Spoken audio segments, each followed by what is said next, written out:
Mi primo lo tuvo todo en bandeja durante su infancia, coches nuevos, escuela privada, todo lo necesario. Pero en la cena de Acción de Gracias se enteró de que yo tenía 10 millones de dólares y se derrumbó frente a todos. Mi tía gritó y mi padre se quedó sentado en shock. Soy William, tengo 29 años, y si me hubieras preguntado hace 10 años dónde estaría hoy, me habría reído. No porque no tuviera sueños, sino porque siempre estuve a la sombra de mi primo Henry. Esta es la historia de cómo todo cambió en una cena de Acción de Gracias, cuando mi familia mostró su verdadera cara y yo aprendí a valerme por mí mismo. Crecimos en un pueblo pequeño, de esos donde todos se conocen. Mis padres eran trabajadores, mi padre, contador, mi madre, enfermera. No éramos ricos, pero tampoco nos faltaba nada. Sin embargo, siempre sentí que ellos esperaban poco de mí. No lo decían, pero lo mostraban al compararme con Henry, el hijo de mi tía Elena. Ella era viuda, carismática y manipuladora, siempre consiguiendo que todos giraran a su alrededor. Henry era su orgullo, el niño mimado de la familia. Desde pequeños,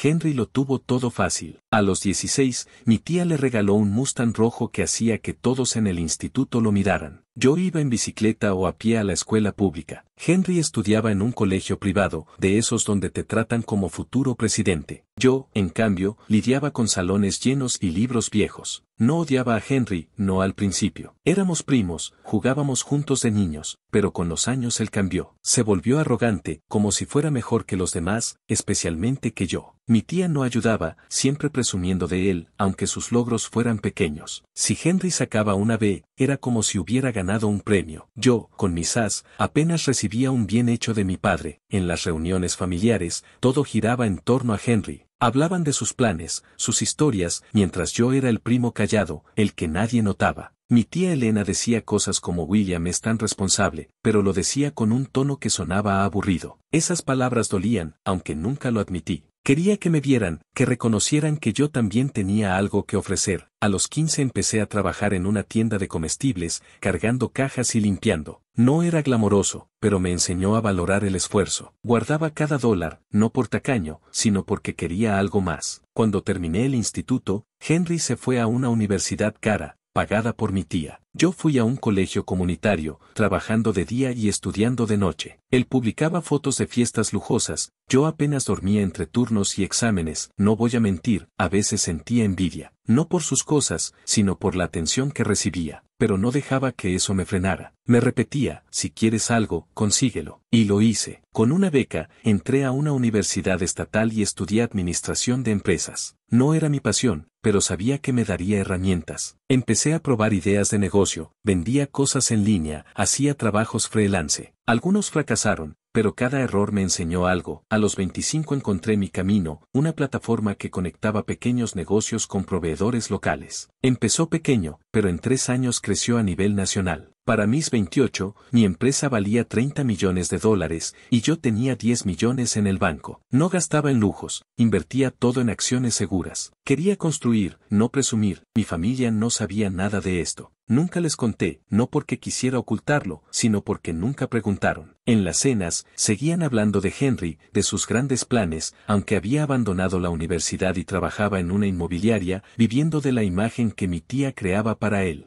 Yo era solo el primo que llegaba con una botella de vino barato y una sonrisa forzada. Todo cambió en la cena de Acción de Gracias de este año. Había algo diferente en mí esa noche. Por primera vez, quería hablar, no para presumir, sino para que me vieran. La cena era en casa de mi tía Elena, con una mesa perfecta, pavó, puré, salsa de arándanos. Ella estaba en su elemento, contando historias de Henry. Mi padre y mi madre asentían, como siempre. Henry, sentado a la cabecera, sonreía con esa arrogancia que me crispaba. No sé cómo salió el tema. Creo que mi madre dijo algo como William trabaja con computadoras, ¿no? Y yo, sin pensarlo mucho, solté, sí, mi empresa va bien. Está valuada en 30 millones de dólares, y tengo unos 10 millones en el banco. El silencio fue total. Los tenedores se detuvieron a medio camino. Mi tía Elena jadeó, como si hubiera dicho algo imposible. Mi padre me miró como si no me reconociera. Henry se puso pálido, luego rojo, y su tenedor cayó al plato con un ruido seco. 10 millones, dijo mi tía, con una voz que mezclaba incredulidad y enojo. ¿Tú, cómo? No esperaba esa reacción. Pensé que habría sorpresa, tal vez orgullo. Pero lo que vi en sus caras era otra cosa, envidia, resentimiento. Henry fue el primero en hablar, con una risa nerviosa. No puede ser verdad, dijo. Vamos, William, 10 millones. Tú, No respondí, no hacía falta, pero lo que vino después fue peor. Mi tía empezó a hacer preguntas, no con curiosidad, sino con un tono calculador. ¿Y qué haces con tanto dinero? ¿No piensas ayudar a la familia? Mi padre, en vez de apoyarme,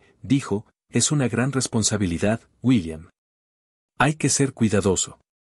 Henry, aún pálido, murmuró algo sobre cómo esas cosas no duran. La cena siguió, pero el ambiente estaba roto. Mi tía y Henry empezaron a hablar de los proyectos de él, como si mi éxito fuera una oportunidad para ellos. Mi madre intentó cambiar de tema, pero mi tía insistió, Henry está trabajando en algo grande, ¿sabes? Podrías invertir en él, William. No era una sugerencia, era una exigencia disfrazada. Esa noche, mientras ayudaba a lavar los platos, escuché a mi tía y a mi padre hablando en voz baja. No entendí todo, pero oí palabras como fideicomiso y controlar. Mi corazón se hundió. No estaban orgullosos, estaban planeando cómo sacar provecho de mí. Cuando volví a casa, no pude dormir. Sentía una mezcla de traición y rabia. Durante años, habían ignorado mis esfuerzos, y ahora que tenía algo, querían quitármelo. Me senté en mi apartamento, mirando la pared, tratando de procesar lo que había oído. Quería pensar que era un malentendido, pero la forma en que mi tía y Henry hablaron en la cena, como si mi dinero fuera una oportunidad para ellos, no me dejaba dudas. Me dolía, pero también me encendía.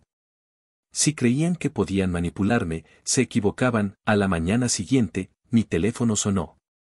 Era mi tía Elena, con esa voz dulce que usaba cuando quería algo. William, querido, ¿cómo estás? Anoche fue una sorpresa. Deberíamos hablar, ¿no? Henry tiene un proyecto increíble, y con tu experiencia, podrías ayudarlo. No mencionó mi esfuerzo, solo a Henry. Colgué diciendo que estaba ocupado, pero mi cabeza daba vueltas.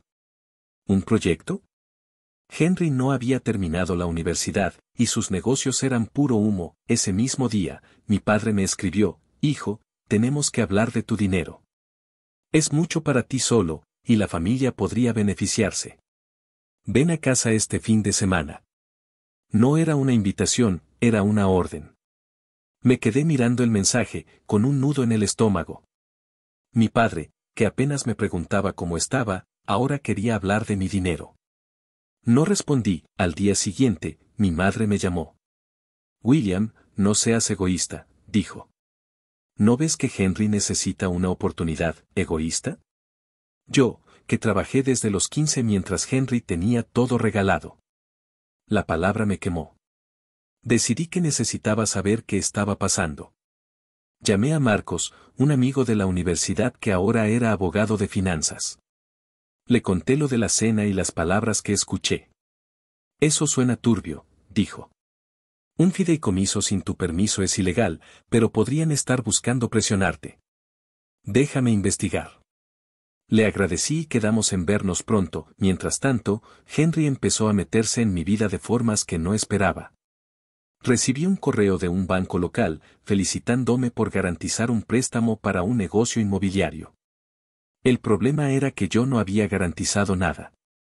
El nombre de Henry estaba en los documentos, junto al mío, como si yo fuera su aval. Me puse furioso. No solo me manipulaban, sino que Henry usaba mi nombre para sus fraudes. Llamé al banco y dejé claro que no había autorizado nada. Prometieron investigar, pero la desconfianza ya estaba sembrada. ¿Qué más estaba tramando mi primo? Decidí ir a casa de mis padres ese fin de semana, no porque quisiera, sino para enfrentar esto. La tensión era insoportable. Mi tía Elena estaba allí, con Henry, que sonreía como si nada. Mi madre sirvió café, intentando aligerar el ambiente, pero mi padre fue directo. William, tu tía y yo hemos hablado. Tu dinero es una bendición, pero también una responsabilidad. Pensamos en un fideicomiso para la familia, para que todos estemos protegidos. ¿Protegidos de qué?, pregunté, conteniendo la rabia. Mi tía intervino, con su tono meloso. Eres joven, William. El dinero puede ser abrumador. Henry tiene planes, y con tu apoyo, podría hacer algo grande. Eso hace la familia, ayudarse. Miré a Henry, que esquivó mi mirada. ¿Qué planes, Henry?, dije. Porque sé que usaste mi nombre en un préstamo sin mi permiso. El silencio fue pesado. Mi tía se puso roja, mi padre frunció el ceño. Henry balbuceó algo sobre un malentendido, pero no le creí. No hay malentendido, dije. Usaste mi nombre para pedir dinero. Eso es un delito. Mi tía se levantó, indignada. ¿Cómo te atreves a acusar a Henry? Él solo intenta salir adelante, y tú, con todo ese dinero, no lo ayudas. Ayudarlo, respondí. Trabajé desde los 15, mientras Henry lo tenía todo fácil. Construí mi empresa desde cero. ¿Dónde estaban ustedes cuando trabajaba turnos dobles para pagar mis estudios?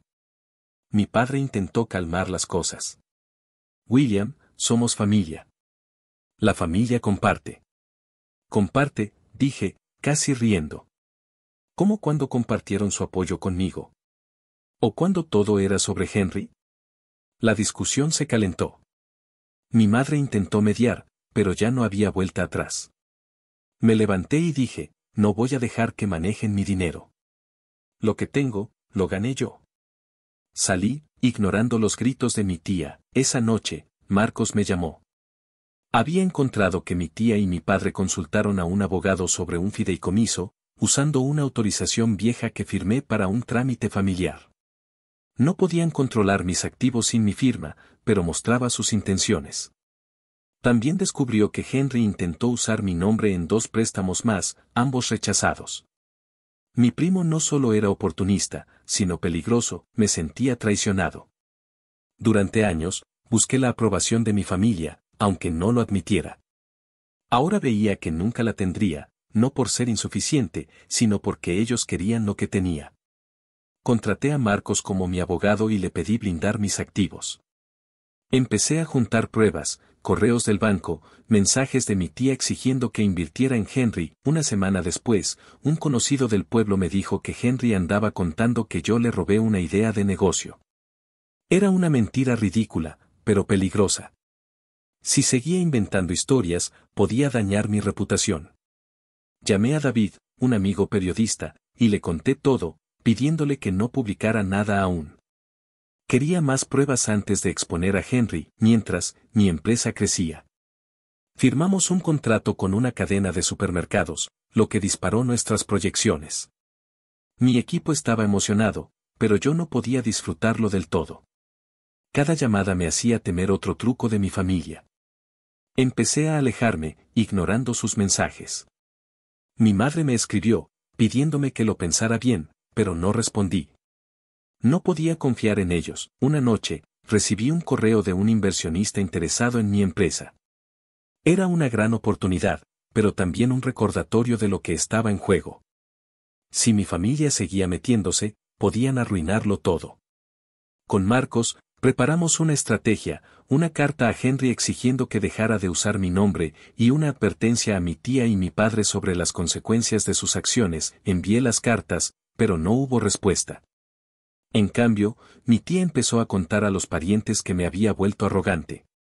Henry seguía publicando en redes sobre su próximo gran proyecto.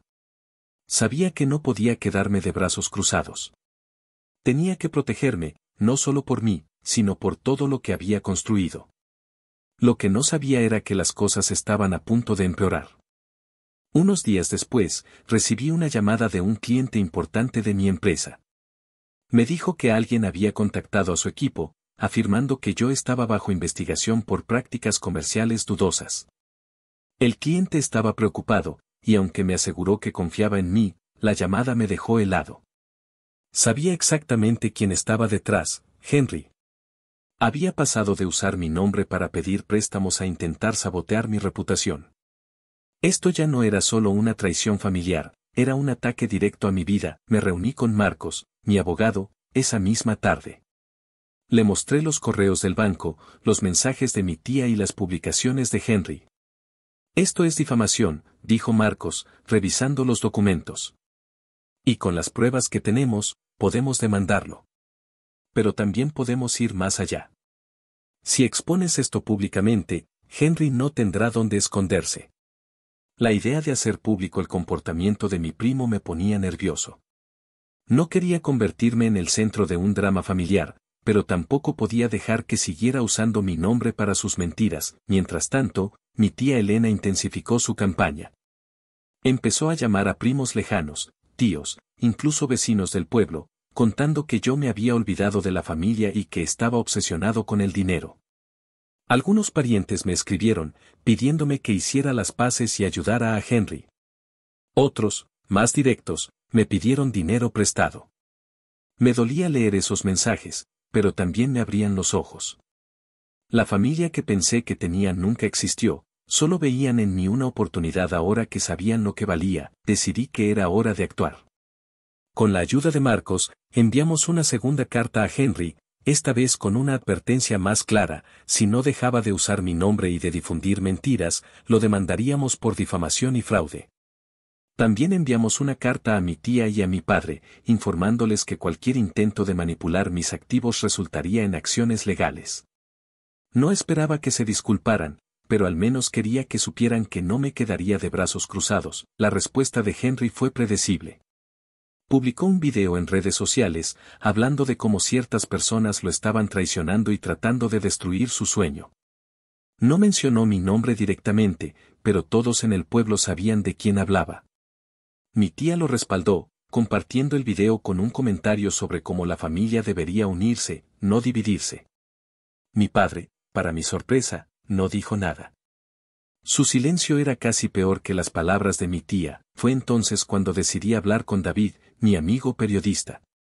Le di todas las pruebas, los correos del banco, los mensajes, las capturas de pantalla de las publicaciones de Henry. Le pedí que escribiera un artículo, pero que no mencionara mi nombre directamente. Quería que la verdad saliera a la luz, pero sin convertirme en el centro del circo. David entendió y prometió trabajar en algo discreto pero contundente. Mientras esperaba, me concentré en mi empresa. El contrato con la cadena de supermercados se cerró, y las proyecciones seguían subiendo. Mi equipo estaba emocionado, y aunque yo también lo estaba, la sombra de mi familia seguía pesando. Cada vez que sonaba mi teléfono, temía otra mala noticia. Pero también sentía una determinación nueva. Había construido mi éxito desde cero, sin ayuda de nadie, y no iba a dejar que me lo quitaran. Unos días después, David me envió el borrador del artículo. Era perfecto, detallaba cómo un individuo local había usado el nombre de un empresario exitoso para obtener préstamos fraudulentos y difundir rumores falsos. Sin nombrarme, dejaba claro que Henry era el culpable. Le di el visto bueno, y el artículo se publicó en el periódico local y en su versión digital. El impacto fue inmediato. Los conocidos de Henry dejaron de seguirlo en redes, y los comentarios en sus publicaciones pasaron de apoyo a críticas. Alguien incluso escribió: este es el tipo que dice que va a ser millonario, pero pide préstamos con el nombre de otro. Henry intentó defenderse, publicando otro video donde negaba todo y decía que era una conspiración en su contra. Pero las pruebas eran demasiado sólidas, y nadie le creyó. Mi tía, por su parte, dejó de llamarme, pero supe por un primo que estaba furiosa, diciendo que yo había arruinado la vida de Henry. Mi padre me escribió un mensaje corto: hijo, esto ha ido demasiado lejos. No respondí.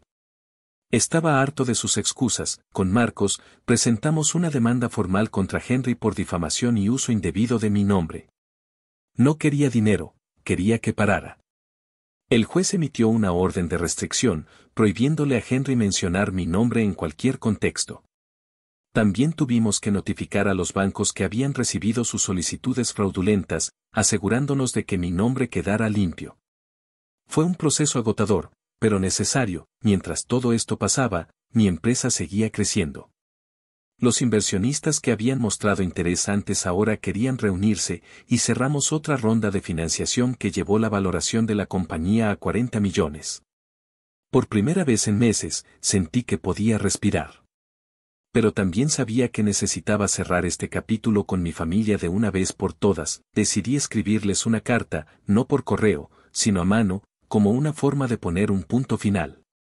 En ella, expliqué cómo me había sentido ignorado durante años, cómo trabajé sin su apoyo y cómo su reacción a mi éxito me mostró quiénes eran realmente. No la envié con rabia, sino con calma. Quería que entendieran que no estaba cortando lazos por venganza, sino porque necesitaba protegerme. Nunca recibí respuesta, pero no la esperaba. Con el tiempo, las cosas se calmaron. Henry dejó de publicar en redes, y supe que había perdido su trabajo en la inmobiliaria después de que sus inversiones colapsaran.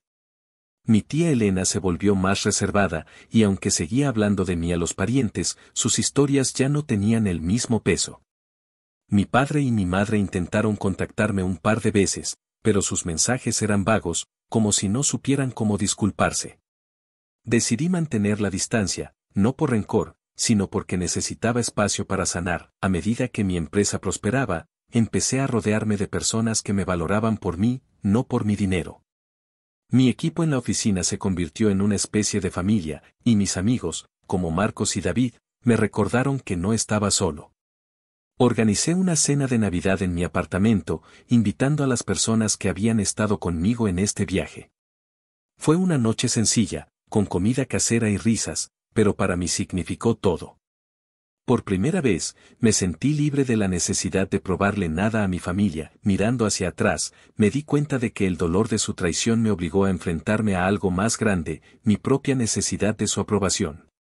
Durante años, creí que necesitaba que me vieran, que me dijeran que era suficiente. Pero construir mi empresa, superar sus mentiras y protegerme me mostró que no necesitaba su validación.